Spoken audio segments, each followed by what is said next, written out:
What if life is, and always has been, a dance? A divine dance we didn't even know we were really a part of. There were no auditions or callbacks to play the part of you. You have been cast this whole time, but for some reason, you have been waiting to step into this role. Waiting for the perfect music, the perfect scene, the perfect partner to come along, or the perfect sign from the universe. The divine dance is inviting you into the flow of expansion with endless possibilities, but you have seen these as obstacles that get in your way from having the perfect life. Look closer at these times and spaces you see as obstacles. They are the very thing you need to become the most perfect, authentic you. Those moments of breakdowns are the space in between for you to break through into a fuller you and your endless possibilities. That space that is here now is an invitation to dance into a life you never imagined possible.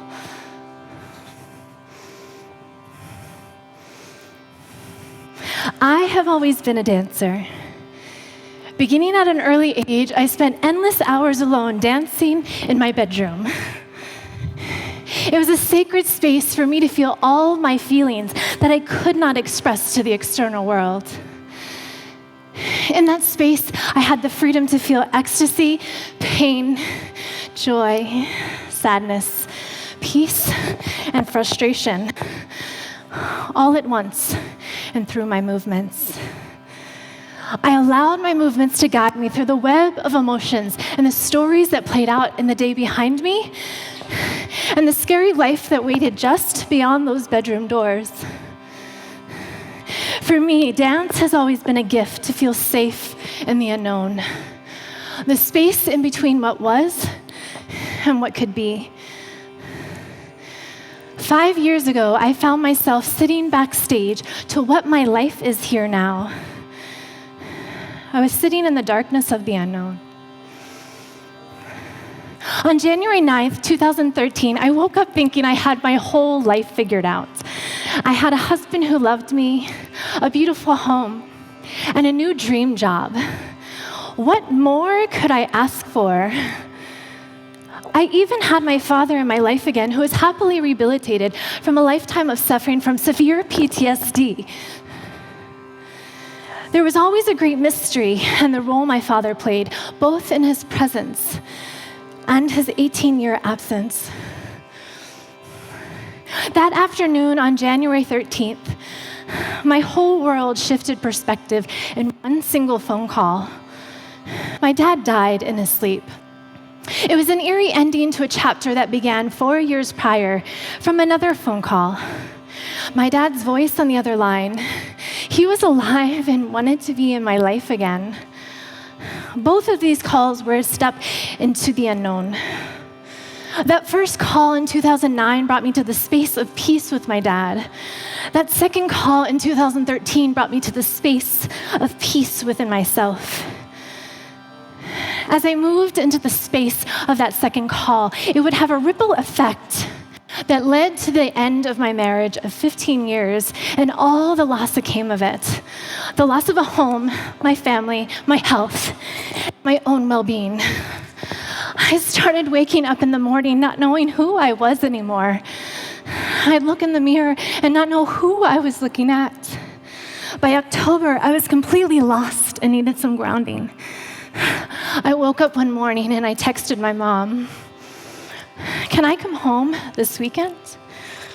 My mom responded, "Yeah." A few minutes later, I texted again, "Can I come home tomorrow?" She texted back, "Even better." Knowing I had to teach in 30 minutes and sit in meetings all day long, I texted her again, "Can I come home now?" My mom wrote back, "Come home, Phoebe." I canceled my class. I got in the car. I drove 5 hours. That drive was the space in between my old life and what waited on the other side. When I arrived, I collapsed in my mom's arms and I said, "I'm sorry."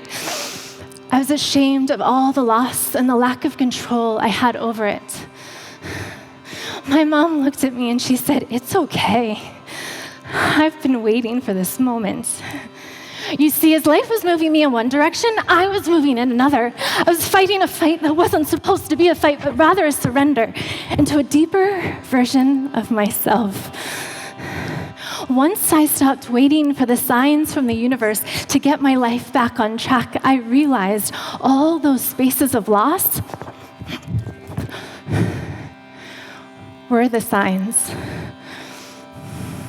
In that space, there were glimmers of hope. It wasn't a vivid picture. It wasn't tangible yet, but I knew I had to dance with it. I knew I was being called to feel the web of my emotions, to call into the role of me. Not the role of a daughter, a wife, a yoga teacher, a friend, but simply the role of me, Phoebe. I saw a vision that was greater than myself, that was full of teaching and traveling. I proposed an idea to my family, and I told them they could commit me if they thought that I was crazy for leaving a steady salary job to begin a new business, a new way of living, and a new way of dying to my old self. They didn't commit me that day. Instead, they simply held a space for the dance to call me into the space of the unknown. I gave up my job, my home, and a year to that very day, I launched my own business. During that year, I partnered with the universe. I didn't know all the steps to take, so I just took one. And the universe provided another, and I took another. And soon we were in the space of the grace of the dance. 5 years later, I am here now. I have Nomad, a yoga-based business that offers ways to see life differently. As I moved into the space of Nomad, dance partners appeared. And soon our tribe was born, full of yogis and seekers in search of their own connection in the space in between. We brought numerous souls around the world, brought together hundreds of people to celebrate our Hudson Valley community, and held space for the transformation of lives through our various offerings. None of that couldn't have happened if I didn't allow my space and the breakthrough in the space in between. That space in between is here calling us, here and now. It's so easy to feel stuck and to feel fear pushing us back. We shout out our me toos and enoughs. We know movement is necessary, but uncertain of the outcome. But listen.